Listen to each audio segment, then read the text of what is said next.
Hello and welcome. I'm Uday Pratap Singh. You're joining us on NewsX. Our big focus this hour following the massive US airstrikes on military installations and ports in Caracas. President Donald Trump described the operation as large-scale and successful.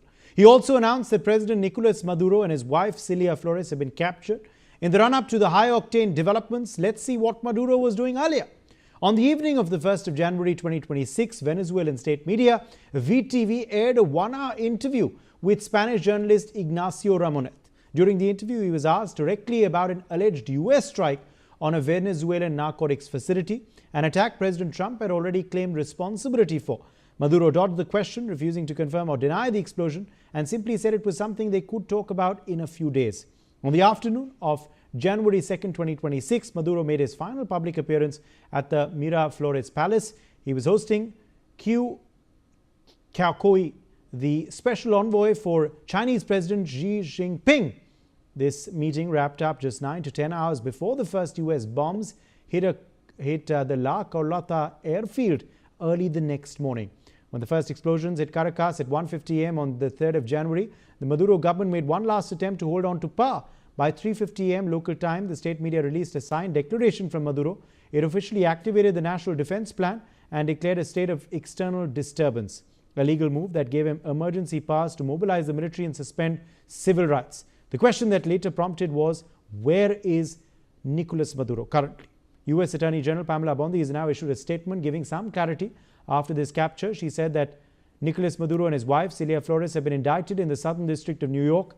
Maduro has been charged with narco-terrorism conspiracy, cocaine importation conspiracy, possession of machine guns and destructive devices, and conspiracy to possess machine guns and destructive devices against the United States. Well, the facts that we know are that a majority of illicit drugs are trafficked into the US via its land border with Mexico and via sea, as per a UN report. It's via the Pacific and not really the Caribbean. Is there then a larger game at play here is the big question. Joining us live, Ambassador Manju Seth, former diplomat. We also have Major General Dhruv Katoch, defense expert, live with us. Major General Brajesh Kumar, former DG Military Infrastructure, is also joining us live. Glenn Grant, former advisor to the Defense Minister of Ukraine, is also joining the broadcast. Madhav Nalapat, editorial director of the Sunday Guardian, is with us as well. Let me make a start with you first, Ambassador Seth. Now, we've of course talked about what Maduro was doing preceding this strike. Do you believe the strike caught him by surprise? Do you believe he would have been shocked at this, or was this that perhaps he was expecting and the world was too? I think to some extent he may have not been totally surprised because President Trump had been, issuing threats every moment and telling him to go away, leave on your own. It's better if you leave on your own. Those kind of statements are coming out, were being made by President Trump. So I think, and also the fact that he had already, U.S. had attacked some, ports and some so-called drunk, boats. I mean, that's what they claim. But of course, we don't know that those details. But yes, I think President Maduro may have been expecting, maybe not a kidnapping style capture as they call it, but I think he would have been expecting some action, some regime change, and how it would be done. I think that may have been a surprise because the element of surprise appears to be there, because I think that there was this last supposed warning given to them to leave and to not continue in office. But I feel that this kind of breach of a country and country's sovereignty and country's, a president being kidnapped, literally captured, as the US likes to call it, and taken to the US to face charges of it and being indicted in New York. I think all this really is a complete violation of international law, rule of law, and international norms. But I think the US is trying to project clearly that it is the superpower. It will do as it wants, and it perceives that this is in its interest. And of course, drugs and narcotic trading and into the US and smuggling into the US is huge. And yes, it does come in from all these countries, but whether who is involved is not very clear always. But even if it is clear, action should be taken to stop that rather than, invading a country. I thought it was actually, it reminded me a bit of how we described our strikes in Pakistan as, targeted strikes. and without causing too much collateral damage. So I think Yes. that appears to have been done and been planned by the US, Yes. and they've carried it out very smoothly. And the big And question, it's of course, now, Major General Katoch, is where is Nicolás Maduro? Where is he and his wife currently? And what happens, next? Do we expect him to face trial? Do we expect a possible strictest of strict punishment to be given to him by the US? Do you believe he is already on US soil? Is he perhaps in prison? Is he under house arrest somewhere? Where is he currently is the big question, Major General Katoch. And do you believe he was expecting this kind of dramatic capture? A strike maybe, but dramatic capture as well?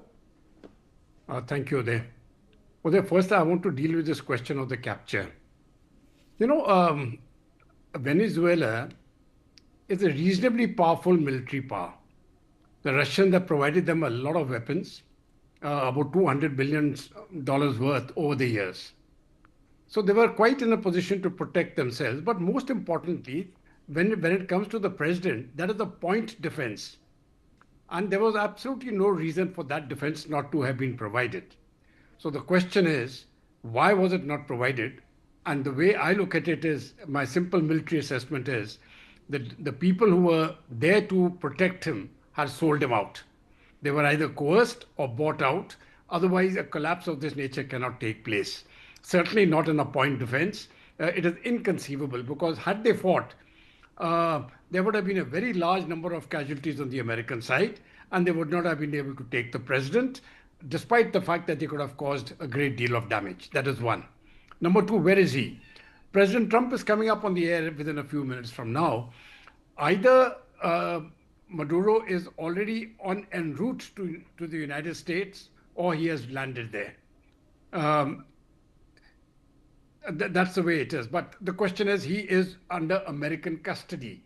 Wherever he may be, he's under American custody, in the air or on the ground. That time will tell. And I think President Trump will confirm it, will indicate as to where he is in a few minutes from now. Number three, what will they do? Well, they will try him. They will try him, and they've caught him on the fig leaf of drug charges, weapon charges, which to my mind appear absurd. The point is, let us assume for the fact that Maduro is an evil president, he's a bad president or whatever. Well, that is for the Venezuelan people to deal with him. There could be an uprising against him to throw him out. But for the Americans to come in like gladiators, kidnap him and take him and his wife out, I think, in my view, is an insult to the Venezuelan people.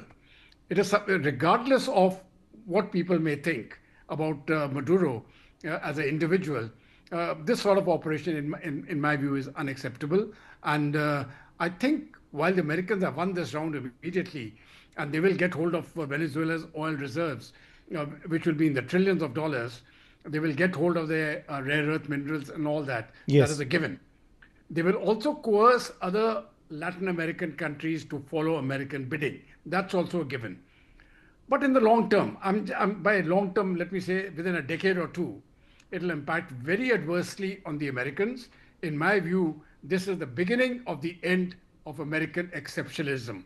I'm making this a very deliberate statement. This is the beginning. And over the next 2 decades, we will see American power unraveling till they will become a middle power 20 to 30 years from now. Well, that leads me to my next question. Professor Nalapath, as to what next for Venezuela. What happens next politically, and also what happens to their crucial oil reserves and other assets? Look, the fact of the matter is that Maduro may have been kidnapped, and his wife as well. I don't know why she was also kidnapped in this spectacular fashion. But the reality is the regime in Venezuela has not changed. The next in charge is the vice president, who has stepped in for Maduro, and his entire party seems to be intact. Yes, I mean, the people of Venezuela are staying indoors. They don't want to venture out. They are worried about bombing. But the reality is, it's not a change in regime, because while there is no Maduro, the regime continues. The regime of his political party continues. And also, may I point out It's a very, very dangerous precedent. The precedent is the law of the jungle. Might is right. You know, if you've got more might, then you can enforce it, and you are in the right to do so.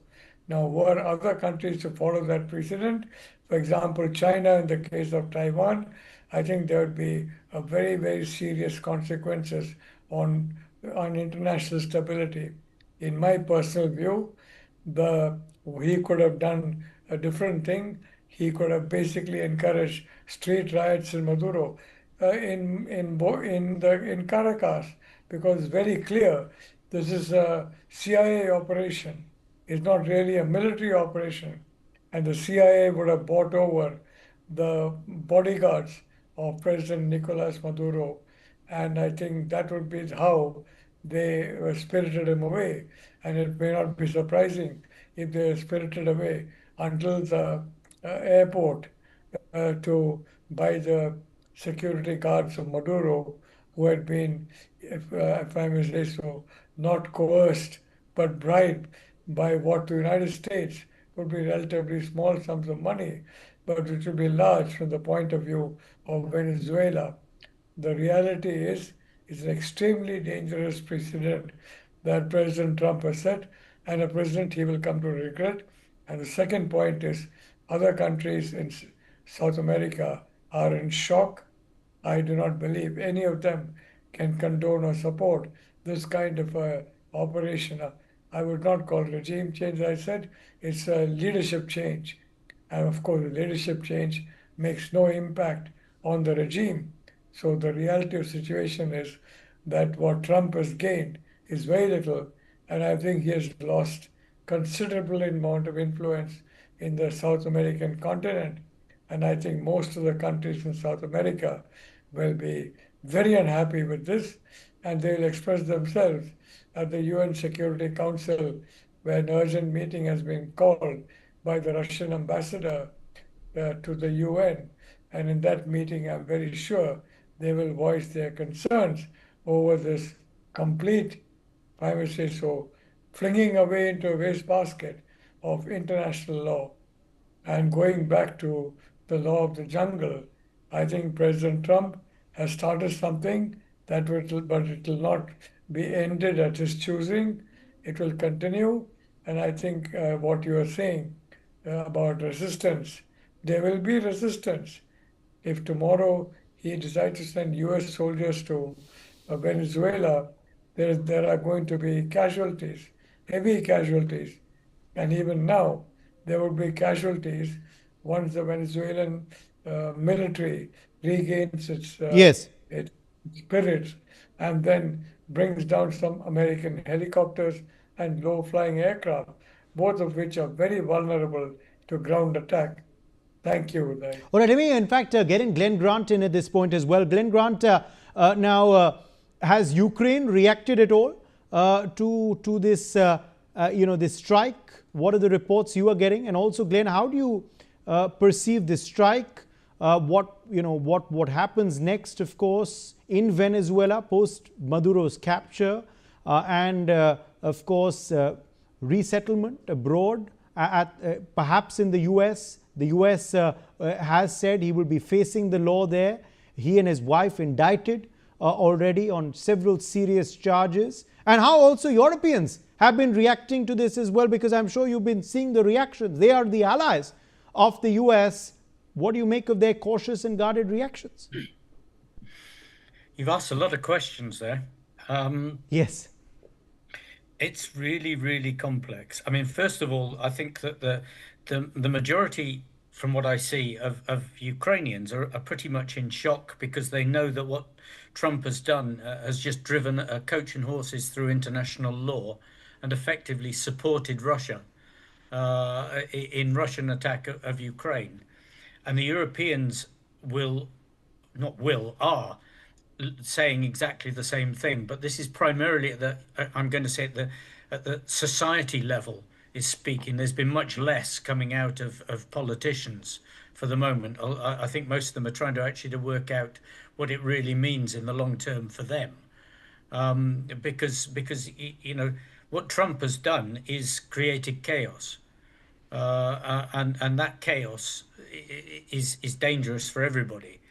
Russia started with chaos. Trump has just reinforced it. I think it's a bit rich that Russia should call for the UN to actually to talk things, considering that Russia were the ones that sort of started the chaos off 4 years ago, or even 14 years ago. 11 years ago, if you consider the attack on Crimea. So let's look at that. I mean, Maduro. I read. I don't know how much truth there is in it, that he's now in New York and that he's already been indicted by a court in New York on drugs charges. So I think that he's obviously he and his wife are in prison there somewhere, waiting for the next steps. I don't agree with either of the speakers talking about the strength of the Venezuelans, because primarily they have a huge amount of Russian equipment, and most of that Russian equipment is an order of magnitude less capable than the American Air Force missiles that will come in. As we've seen in Russia itself, when Ukrainian drones just flying over the top of them of Russian air defense and not being brought down. So I think that if America decides it's going to pummel Venezuela more or do more, then I think we'll see a lot of the Venezuelan military melt away, not actually stand up and fight, because most people don't want to fight for the Maduro regime. So I think but I don't think America is going to want to put troops on the ground, because there's probably no reason for them to do so. They can get what they want by just coming in, flying, dropping more bombs, and making a bigger and bigger mess until it becomes too expensive to keep going. I think we have to wait now to see what the population does, just before we actually know what the next military steps will be from US.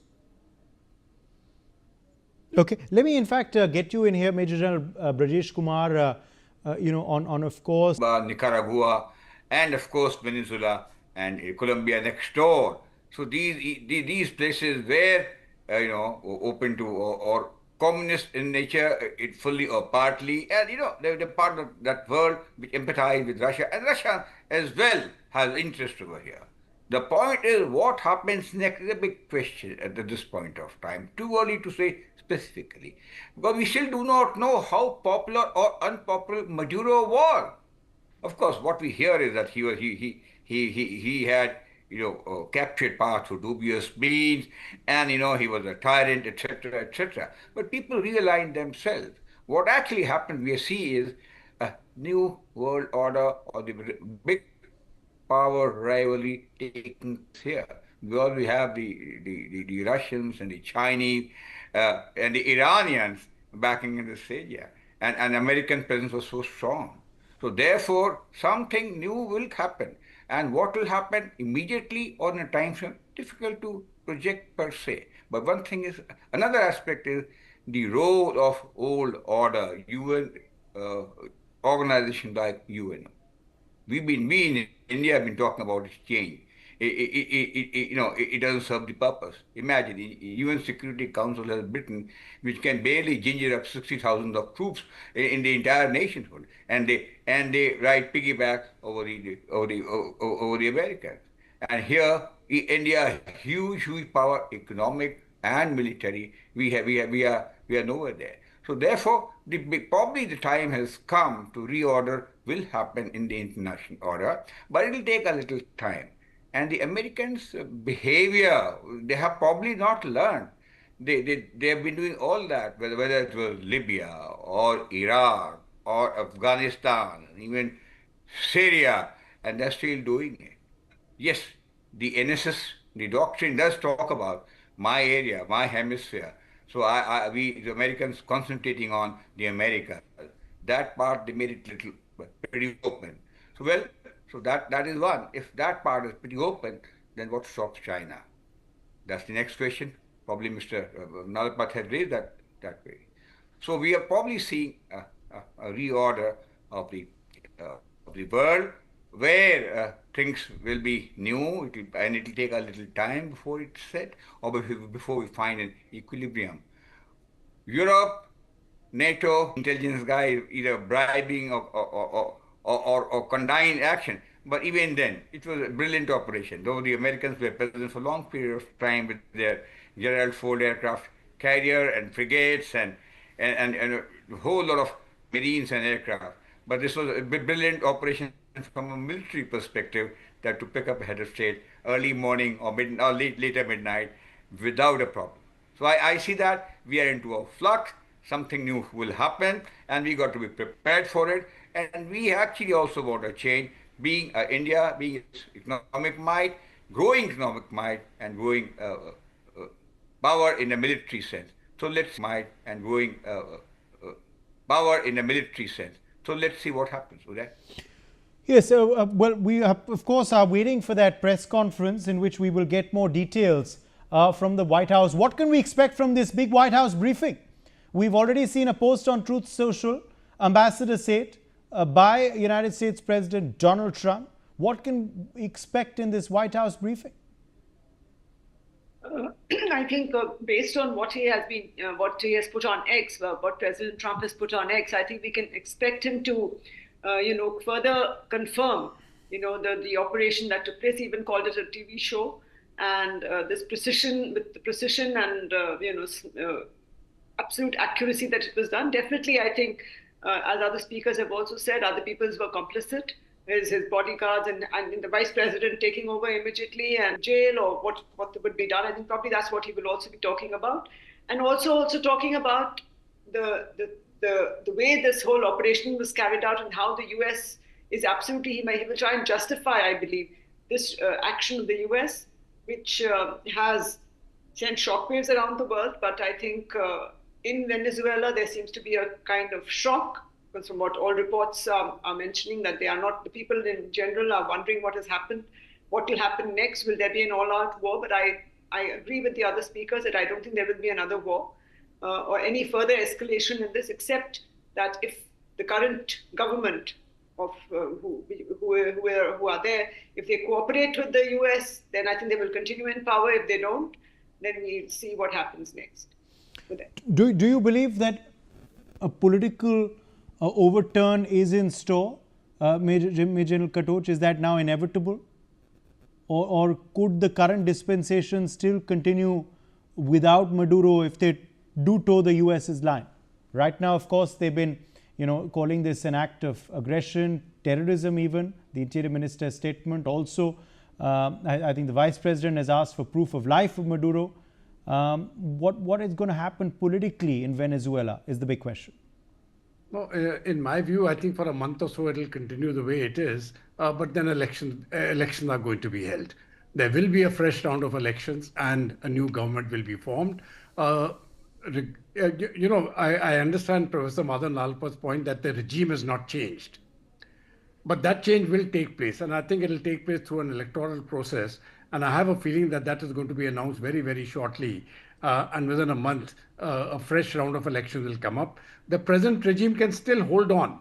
I'm not aware as to how that will go. But I think the electoral process will take place now, and there will be, in my view, I think there will be a regime change. There. Yes. Interestingly, Marco Rubio has said that, Glenn Grant. He said, that this was not a legitimate government. He said in his, post as well online that, Maduro was not the president of Venezuela, but was merely the head of the cartels that the U.S. deemed to be completely illegal and big suppliers of narco trafficking. Does that give us a sense of what's coming next in Venezuela politically as well? And also, do you believe there will be a UNSC meeting soon? Venezuela is calling for one. Interestingly, Russia is backing their demand. Carl, you're asking a lot of very, very challenging questions. I mean, the big thing is that, generally, that you could say the Western world still sees that what America has done is illegal. And America, has decided itself that it's an illegal regime. It didn't have backing from the UN beforehand. And that sort of action means that the pressure is now on US to justify what it's done to the rest of the world. And as the other speakers have said, there's a lot of there is already a lot of unhappiness in the in South America for this. And if you actually look at the news, I had a quick look at it whilst you were talking. If you actually look at the leaders of opinion, the world leaders of opinion, you could say that the one side is coming down very strongly that this is completely illegal and wrong, and the other side is coming down and saying this is illegal and wrong, but and the but being that there were things wrong with it, and we wait and see what's going to happen. So there's no strength of opinion really coming out of the EU. It's just we're not happy that Trump has actually done this without some sort of collective support from the rest of the world before he did it. Because it's just basically the same thing. It has just reinforced what Russia has done in Ukraine by this action. It's changed the world order. We have to wait and see. Yes, absolutely. We are waiting and seeing, of course, and we're building up to that press briefing by the US President, Professor Nalapat. We are waiting to hear from what Donald Trump will say in this briefing. It could happen at Mar-a-Lago, is what our sources tell us. What are you expecting from this key briefing? We've already got a first statement by him on Truth Social. Large-scale strikes, very successful strikes. He, of course, is the one who officially confirmed that Maduro and his wife had indeed been captured. What do we expect in this detailed press briefing now? Look, I expect the worst possible fate for him. I wouldn't be surprised if he's manacled on board the flight and he's brought in manacles. He's been accused of being like Al-Qaeda, a terrorist. Now, I'm waiting breathlessly to see. In fact, we're getting a live picture. Professor Nalpat, just stay with us for a second. A live picture is coming in. This is where that press briefing will be taking place by the US administration. So that first statement by White House will be from this very podium that you can see on your screens. We're expecting that statement to begin very, very shortly. Yes, Professor Nalpat, please go ahead. Look, my point is the justification given is that this will stop the illegal flow of drugs into the United States. Well, that's a proposition that can very quickly be tested. Will there be less addiction among the American people? Will there be less access to narcotics among the American people? And tell me where the fentanyl is coming from. The main addictor, the main, the main basis, the main foundation of narcotics. It's coming almost entirely from China. And President Trump has not been at all aggressive towards China. If anything, quite the reverse. Unlike candidate Trump, was very aggressive. And now he is being extremely, what I can say, by Trumpian standards, very mild. The problem is that no one will know what can come the morning after a military operation. The US had its downfall of Saddam Hussein as a great success, and certainly a ruthless dictator was brought down, but the morning after proved a disaster. So my own view is the morning after is going to prove a disaster. And secondly, the countries of South America still remember the Monroe Doctrine, I think about more than 100 years ago, that the US basically has got the right to decide who rules South America. They resented that then, and they will resent it even more today.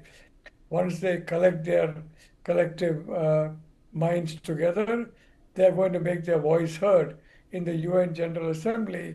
And frankly, if the Chinese and the Russians permit this kind of kidnapping of a leader friendly to them to happen, then what it means will be a huge gamble for President Trump, but a gamble that's paid off, because from then on, it will be the United States that will decide the price of oil, that will decide the flow of resources. The United States will once again be the preeminent power in the world. Whether the Russians or Chinese will welcome that and what they're going to do to respond to this particular provocation remains to be seen. But I think Trump has lifted a genie out of the bottle, out of the lamp, and I don't think he can put that genie back together. And that genie is going to do an awful lot of harm to the whole world before it can get persuaded to go back to the lamp, Uday. So, in my view, the the objective may be fine, the method of doing it was not, and in my personal view, this will only add to memories of the Monroe Doctrine, memories of President James Monroe, and no South American country is willing to undergo that. Colonialism, this is the classic approach of colonialism. I will decide for you. You will not decide for yourself. I will decide your leader. I will decide your system. I will decide what you're going to do with the natural resources.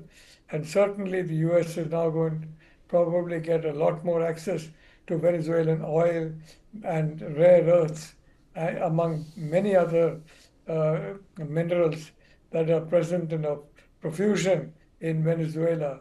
But the reality is Trump has let loose certain forces that he will not be able to control, and where these forces are going to end up is a matter of conjecture at this point, Uday. Yes, indeed. Of course, we have to wait and watch what happens next. Major General Brajesh Kumar, of course, that detailed press briefing expected very, very shortly. The live pictures are coming in on our screens. I think this is Mar-a-Lago, where we're expecting the US President to speak. What he will say, of course, now that is in the ambit of speculation, but perhaps we can get further details on where the strikes were conducted, what the objectives were. Of course, they have been achieved, but more details on them. What happens next with Nicolás Maduro, perhaps that will also be spelled out. Where he is currently, perhaps that will also be indicated by the US President. Perhaps this is also a warning.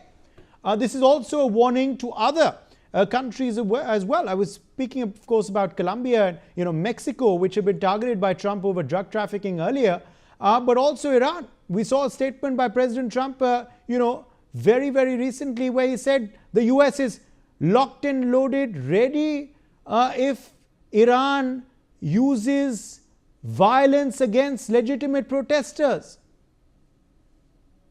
Major General Brajesh Kumar. See, lots of these statements, they don't mean much per se, but the fact is, the business in hand is the oil of Venezuela. And in fact, even as you say that, we're getting a breaking quote coming in, a breaking reaction coming in. Maria Corina Machado, the Venezuelan opposition leader, has posted a statement on social media. She has called for national unity following the capture of Nicolás Maduro. In her statement, Machado has now declared that the hour of freedom has arrived. So big statement being made by the Venezuelan opposition leader as well, even as we await President Trump's statement. Major General Brajesh Kumar. See, in Venezuela, for last about 2.5 decades per se, there have been a very unpopular kind of a government. Victor Hugo earlier, and then of course the present gentleman who's been deposed per se. So therefore, looks like people are not very happy with it. Of course, that is no justification for US, capturing the president and his wife and forcing a regime change. So that aspect is complete. There will be a regime change. My own perception is, from what I hear or what I read, is the people have not been very happy with the present regime per se, and they will be probably happy to know that they have finally gone from there. So therefore, some new dispensation will come, as Jan Dhruv Katoch was saying, whether it's a month or 6 months or some instability or whatever you thereafter, it's a fact. Because there is no vacuum. There is some kind of a democracy. And there is an opposition leader who is popular, per se. The world knows him, and she was moving up and down. Hopefully something happens. It's better for them. But otherwise, yes, the American president is very focused on it. He is too smart a gentleman. So if he's looking at something, in this case petroleum, products in Venezuela, gas in Venezuela, as also the neighboring sea of Guyana. He makes sense. If we're looking at the data, the petroleum production is highest now in America, much more than the Saudi Arabia. And because of the restriction put in, Venezuela production was much lower per se. So therefore, it fits into his MAGA thing per se. Get more resources in your backyard which you can influence. It's all making in that particular direction. So therefore, well, there's no moralizing. This is real hard politics, and he wants to have his way, which he has been doing in his second term. Imagine, even in his first term, he did talk about Venezuela, but possibly those 4 years were too short for him to get after them. So in his second term, after about a year or so, or within 6 months, he started this little tamasha out there, forcing his, or sending his armada of Navy, the Air Force, and aircraft carriers, and what have you, changing, sensitizing the world, telling them about drug trafficking, which is actually a rule person. So therefore, things will change, things will look good, but that is all right. It's a part of big international order. We sitting here can only watch and plan our own journey ahead and be sure on that. Power is important. India needs to have much stronger power to have it say per se. Regime change has also happened in our neighborhood. Some of it is talked about is American based. Whether it was Nepal, whether it was Bangladesh, or the elections in Pakistan per se. So therefore, that kind of a threat, that kind of a perception, or that kind of a view, we have to take into account while making our own calculus. So Uncle Sam is a lot different with the changing order of the world, with monopoly of Americans going down, with the Chinese challengers as a big challenger. We have a task cut out for ourselves.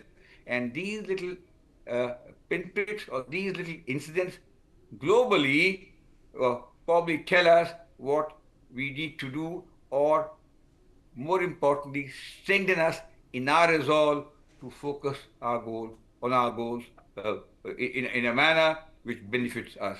So that is what I can say.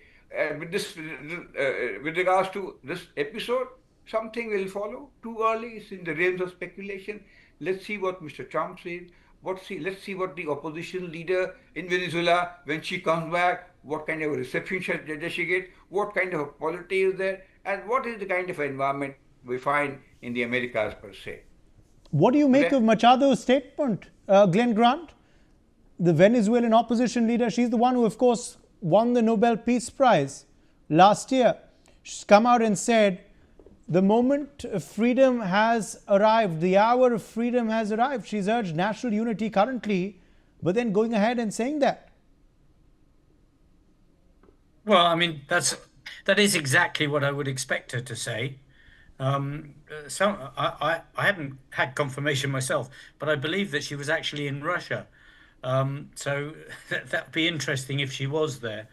But yeah, that she can't really say anything else, can she? At the moment, I mean, she's trying to get the country behind her. She's hoping that there will be an election, and there's no guarantee of that, but she's hoping there will, and absolutely almost 100% sure that she will be the main opposition person in the election.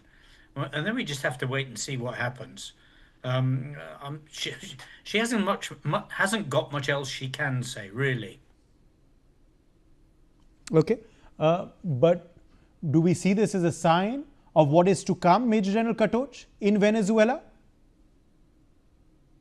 See, she will come back. There will be an election, and then it is for the people of Venezuela to fight it to determine whom they want. And if she wins, so be it. But the central point is, for her to even support what has happened, I think, it's not correct. You do not remove a president by a foreign power in the manner in which it has been done. Yeah. And that is the central point. You don't do that. There are many other ways to depose a leader, but for the Americans to come like cowboy style and, just take him out, I think even for the lady Machado, I think she would require a rethink if she has to give support to the Americans for what they have done. Uday. All right, in fact, we're getting more breaking news now coming in. Venezuela's mission to the UN has requested an emergency Security Council meeting. They've asked the council to condemn the U.S. military strikes against the country. Venezuela's ambassador Samuel Rinaldo Moncada Acosta has said in a letter to the council's president, the U.S. always uses lies to fabricate wars. It's an international tyranny imposed with the propaganda of death. The recent past confirms this. Russia and China, allies of Venezuela and permanent members of the council, have requested the council convene an emergency meeting this weekend. So interesting developments also playing out once again.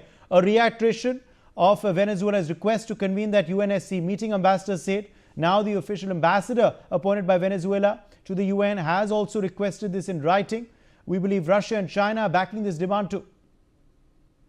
Will that meeting take place, you believe, in the next 48 hours? Even if the meeting does take place, I think with the fact that you are, I mean, there can be no condemnation of the US without the US agreeing to it.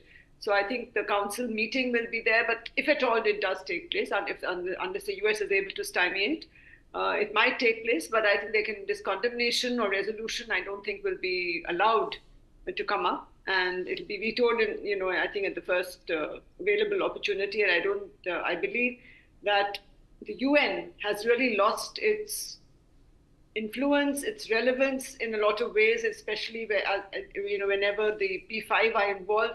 And whenever the US or China or Russia are involved in anything, I think they will not allow it to happen. And the meeting is unlikely to take place. But if it does take place, they will not. The resolution, if whatever is being proposed by Venezuela and being backed by Russia and China, will not really be allowed to be considered even in my. Yes. Okay. Well, even as we build up now to this statement by Donald Trump, it's slightly delayed now, but we're expecting that briefing, of course, to begin imminently, very, very shortly. Live pictures on our screens of that presser, and as soon as, of course, the US President does arrive, we'll be getting that live for our viewers. But before we take a break, Glenn Grant, quick last word to you on what we really expect the US President to touch upon and where you see this situation going ahead. Well, I mean, he's going to get the maximum PR out of this that he can do. There's no question about that. He needs it internally in the country. He needs to show he's a strong leader, and he wants distraction from all the internal problems he's got with things like the Epstein papers and stuff of that sort. But I mean, I just want to go back on sort of pulling together what some of the others have said. I mean, what this has done is effectively taken Russia away from being the bad boy at the moment to being almost on the side of good for half the world. And that's one thing that's really dangerous. And secondly, it's taken away any arguments that China, that might have been against China for doing something in their own backyard, as being something they can do in their backyard. Because if America does, China can. So I think that that's the most dangerous thing for me. Not anything that Trump says, because Trump we all know what Trump's like. He's going to get the most of this that he can, and he'll carry on doing things that he wants to do, and I think we'll see more of this somewhere else if he's allowed to get away with it.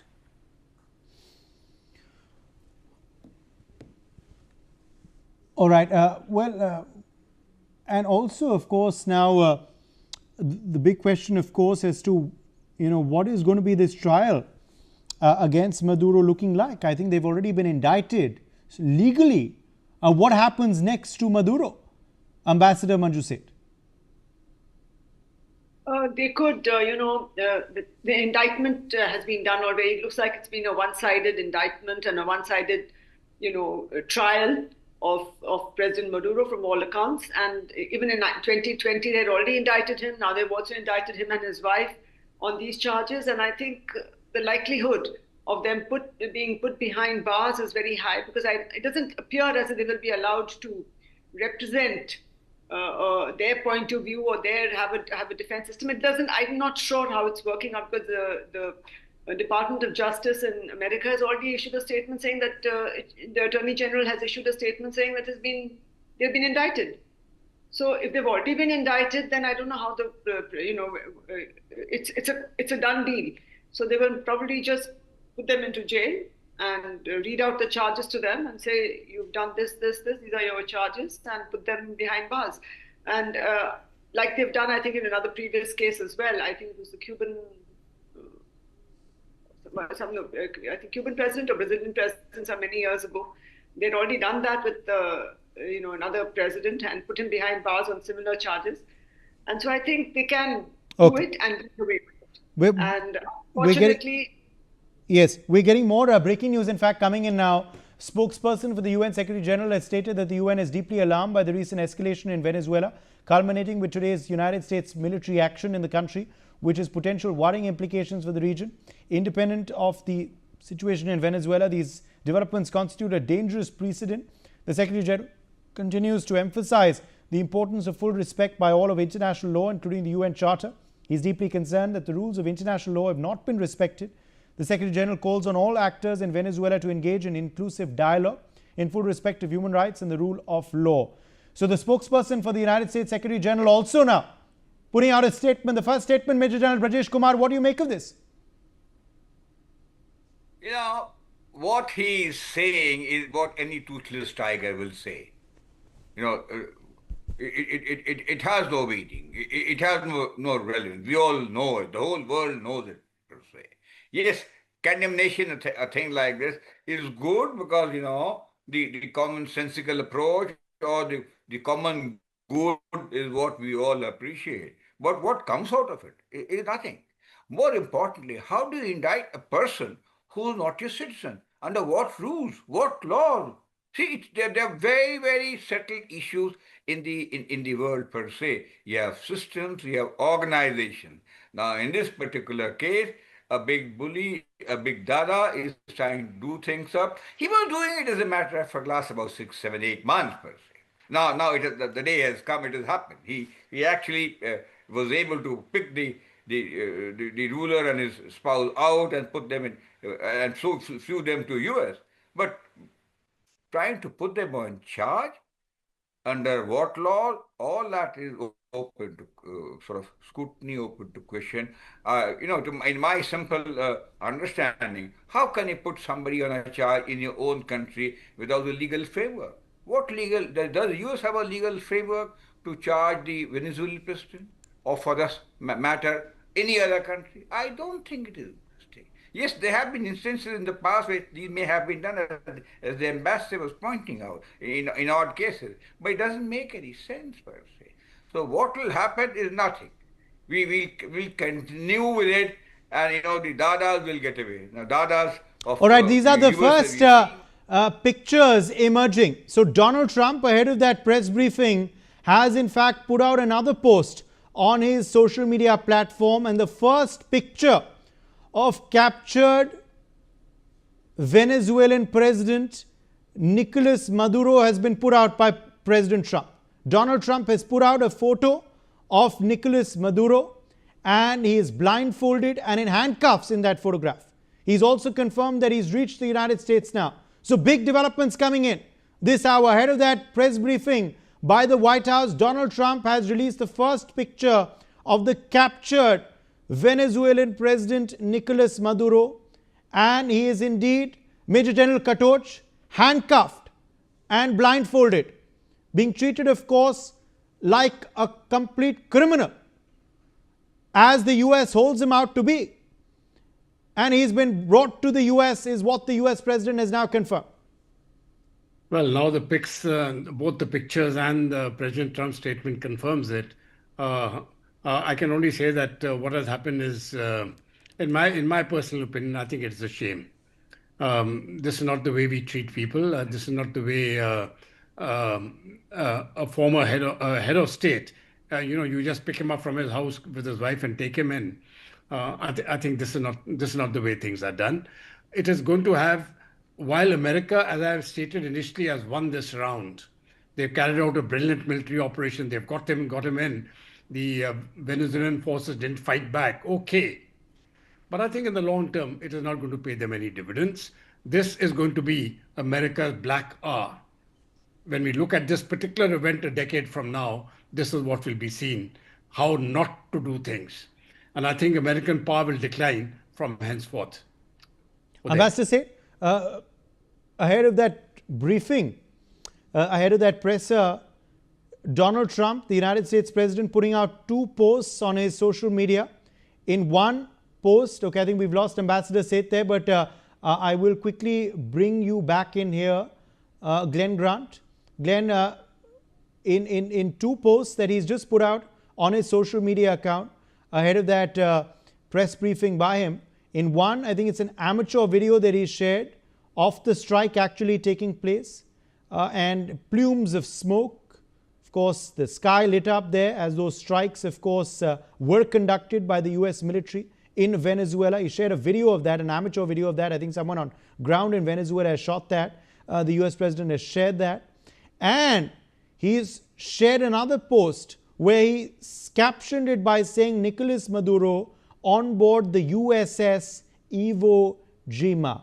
That means he's on board that US spacecraft, US aircraft. And of course, he's also said that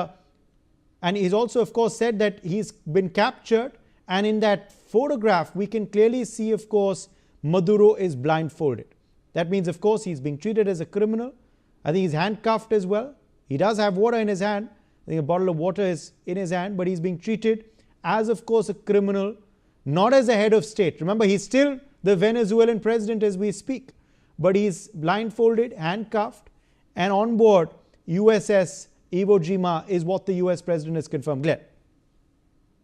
Well, I agree totally with the general who just spoke. I mean, this sort of thing is most and I just want to quickly correct our viewers that that's, of course, the ship of the United States. The USS Iwo Jima is, of course, a large assault ship of the United States Navy. And this is a photograph of Maduro on board that Navy ship. Now, we don't know whether that Navy ship has reached the US as yet or not.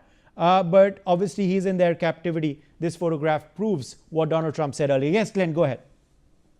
Yeah, I mean, what the general said, I mean, this is what Trump is doing now is totally unbecoming of a leader of any country. I'm sorry, I just find it really disgusting, you know, for a leader to be putting pictures out of how we destroyed something else, another countries, whatever they are. It's not what you do. And pictures of Maduro, we don't need to see pictures of Maduro from a president. That's the sort of thing that should be done at a lower level by officials. And it just highlights that, you know, Trump's, I'm sorry, but, you know, the leader of the Western world, he may be, but his attitudes in many cases are more like a child playing with a computer game. And this really highlights it at the moment. And I think it's extremely, extremely dangerous in the way that he's acting and what he's thinking. Because if he thinks he can get away with this, what comes next? He won't stop. You know, he's already attacked Nigeria in recent weeks. So, you know, what are we going to get next? And I'm sorry, but it really, really worries me. Well, he's threatened Iran as well. He's threatened Iran as well. He said they're locked and loaded. Iran is just a constant. I mean, you know, threaten and attack constantly. I still worry about the links also. That I think this is wider and deeper than just Venezuela.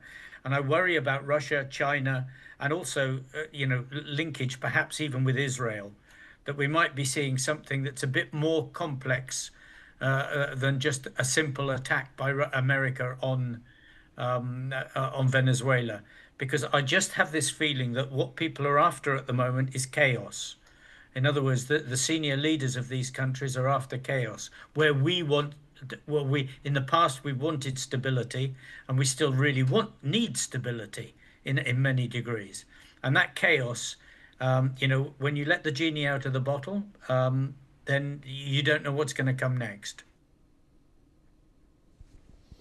All right, that news conference is, of course, set to begin very, very shortly at Mar-a-Lago. Ambassador Pradeep Kapoor, former diplomat, also joining us live now. Ambassador Kapoor, we're expecting that press briefing by President Trump shortly. Meanwhile, the first pictorial confirmation of what Donald Trump told the world earlier, that he has captured, that the U.S. has captured Nicolás Maduro and his wife, the Venezuelan president. In fact, they're on board a U.S. Navy ship. They're, I think, en route to America as we speak. They're on board USS Iwo Jima. He seemed to be blindfolded in the photograph that we've put out on our screens. He seems to be handcuffed as well. He's got a bottle of water in his hand, I think headphones as well. And obviously he's in captivity of the United States of America. And it's quite interesting that this photograph has been put out, minutes before Trump addresses the world in that press briefing. He's already confirmed what's happened in Venezuela, that there's been a large-scale strike by the U.S. We're going to get details of that shortly. But obviously, Maduro's capture now put out before the entire world to see. He's also shared another video, which I think has visuals of the strike and how it unfolded. Thank you, Uday. I think it's a development which is going to create complications globally for many decades to come, because this sort of changes the entire paradigm of international law. You see, the US has accused Venezuela of drug trafficking, but no neutral entity has sort of analyzed that, credibly so far. So for the US to say that we accuse him and then we capture him and then we are going to try him in our courts is something which is absolutely difficult to comprehend, because Maduro is the president of a sovereign country. He's the current president. He's not an ordinary criminal inside the United States who's doing drug trafficking. And he has been elected in Venezuela by fair means or foul means. There are many dictators like those in Pakistan also, which happened recently, like so many other countries, where the US supports those people who are elected by foul means, by proven foul means. Now, here to keep on going after him, because Venezuela has also got the largest oil reserves of the world. It's very rich in other resources and minerals. And just because it is not agreeing to sing your tune, and then you go ahead and sort of take this very drastic action, I think it is, what I see is earlier, they would at least try to create a coalition of the willing or some such facade to intervene in other nations. This time, internationally, there is no sanction, there is no approval, there is no authority, neither from the UN nor from any of their allies, nor from the Western world itself, which normally follows them very closely and supports them very strongly. Domestically also, it's going to create a lot of complications, because the Congress has seemingly lost all its powers to intervene or to stop the declaration of war or to stop such actions. So the Congress is also going to react quite strongly over the years to come. How it plays out during the elections, which are due in November this year, 2026, is another matter, whether it was done to also impact the outcome of the elections, because the current trends show that there is only 33% currently for whatever policies the current administration has taken. So support has dropped very drastically. There is definitely a lot of threats looming on the horizon, because if the Republican Party loses control of the Congress and loses control of the Senate, then impeachment of the president is quite a certainty, quite a given. So there are a lot of different aspects being, at play, some of which we are able to comprehend, some of which we are not able to comprehend.